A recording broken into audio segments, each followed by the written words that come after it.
Hi everyone, today I'm back with another video, but this time on a more serious topic. Recently, allegations of sexual assault have surfaced for the designer Alexander Wang, and I'd like to deep dive into them and see what you think about the topic. Alexander Wang, born on December 26, 1983, is an American fashion designer. Wang began his Alexander Wang fashion brand in 2005 and came to prominence after being awarded the CFDA Vogue Fashion Fund in 2008. From November 2012 through July 2015, Wang was creative director at Balenciaga. Wang is known for his urban-inspired designs and the primary use of black color in his clothes. He was born to Taiwanese parents in San Francisco, California, where he was raised with his brother Dennis. He attended elementary and middle school at the Harker School in San Jose, California, and he spent 9th grade as a boarding student at the Stevenson School in Pebble Beach, California. Later on, he attended and graduated at the Drew School in San Francisco, and he had already shown his flair for fashion since at 15 years old he took part in a summer design program at Central St. Martin's. This comes to no surprise, as Wang does come from an affluent family, and his mother has been CEO and a chairman of the Wang brand for many years. At age 18, Wang moved to New York City to attend Parsons School of Design. He left his program after 2 years to begin his professional career and obviously didn't graduate. On November 30th, 2012, it was reported that Wang had been named creative director at Balenciaga after Nicolas Ghesquière departed from the French house. As creative director for Balenciaga, Alexander Wang would oversee the women's and men's ready-to-wear and accessories lines. His debut fall-winter Balenciaga collection took place in February 2013. A year later, it was announced that Alexander Wang would be the next designer to create a collection for Swedish-based fashion retailer H&M. What a surprise, collaborating with a fast fashion brand. Oh well. The collection was available in online stores in 2014. On July 31st, 2015, it was announced that Wang would finally leave Balenciaga. A year later, he became CEO and chairman of the Wang brand, succeeding his mother, Ying Wang, and sister-in-law, Amy Wang. Later that year, he was awarded $19 million in damages after successfully suing over 45 defendants operating 459 websites that sold counterfeit goods bearing its name, although the reward is mostly symbolic, as neither Wang nor the brand will likely ever receive any of that money. He has been successfully running his own line as well ever since, collaborating with many celebrities and fashion icons in the industry, becoming a beloved figure for urban fashion. He's also well known as being a keen partygoer and organizer of one of the craziest parties in New York, such as the infamous gas station party in 2010.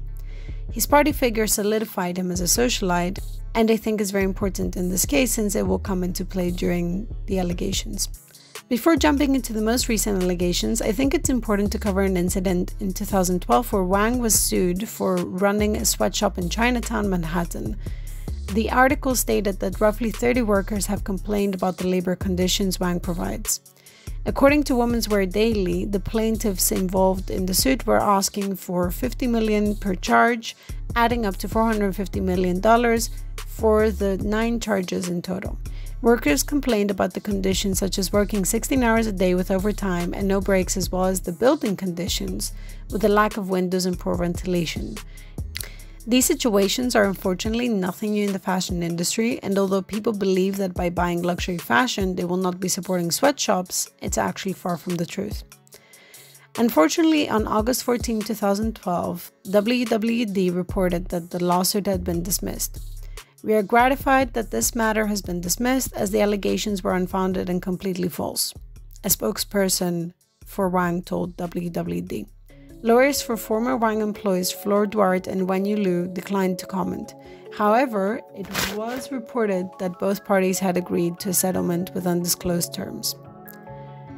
In 2018, rapper and singer Azealia Banks accused Wang for inappropriate behavior and for sexually assaulting her. Banks and Wang collaborated for Wang's tea campaign in 2012 and everything seemed fine at the time. However, Banks surfaced with these allegations in 2018 through her Instagram posts, which are now deleted. Due to Banks' often wild social media postings, a lot of people were quick to dismiss her claims, especially since Wang is openly gay. However, some of her fans sent her anecdotes of similar situations happening to them or people that they know, where Wang seemed to be targeting trans models, and this includes both male and female. It's quite funny to say that actually when I was researching about this, it was very difficult to find any actual proof from either Azealia Banks's Instagram or some other magazines. All I found was a lot of blog posts about it, and in most of them they seemed to criticize Azealia Banks heavily. She also posted an exchange where she had with a Wang employee at the time where they were bickering over the business transaction they had a while back.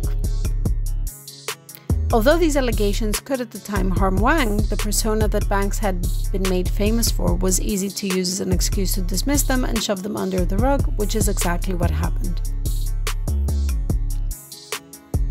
A couple of days ago, a user came out with a video of being groped in an event a while back and discovering that the perpetrator was a famous designer upon turning around and seeing him. Weird, I guess, being sexually assaulted by one counts, right? Because in 2017, I was in a club in New York City, and me and a bunch of mates, we went to watch the rapper Cupcake, and the club was just like hectic. It was so packed, you could not move, and I was like by myself at one point, and this guy next to me obviously like took advantage of the fact that no one could fucking move, and he just started like touching me up, like fully like up my leg, like in my crotch, like. It made me like freeze completely because I was in so much shock. And then I looked to my left to see who it was, and it was this really famous fashion designer, and like I just couldn't believe that he was doing that to me. It just made me even go into even more shock. But it was like really fucked up, and then like I just had to like slowly move myself away. The user didn't expose who this designer was until someone stated bluntly in their comments that it was Alexander Wang.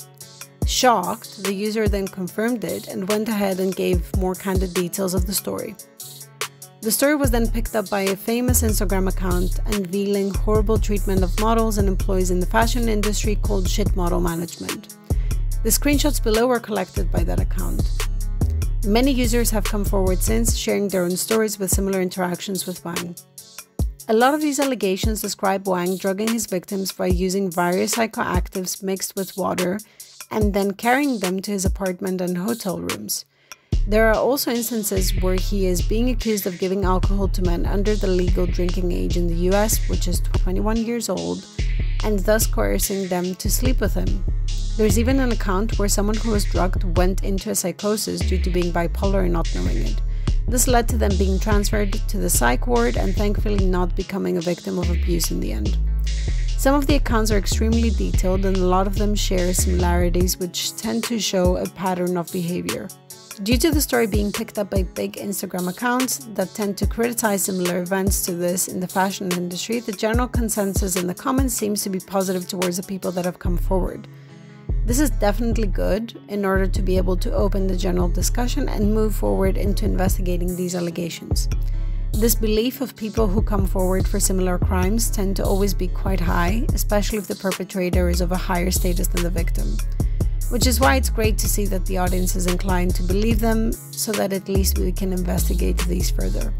All in all, this behavior is definitely disgusting. But until the allegations have been confirmed, we can't say for sure what happened. However, as someone who has worked in this industry, it wouldn't surprise me if this would be true. A lot of designers and photographers have been recently exposed, and this is behavior that I have also witnessed myself and heard from friends who were models. I hope that people who have fallen victims of this type of abuse will be able to find peace and justice regardless of who their perpetrator was. What do you think over the situation? Do you think that it's time for the industry to change, or that we were already witnessing the dawn of a new era paved by the Me Too movement? Let me know in the comments below. If you like this video, click on the like button and make sure to subscribe to my channel. I'll probably have a video up soon, or who knows. Till then, see ya!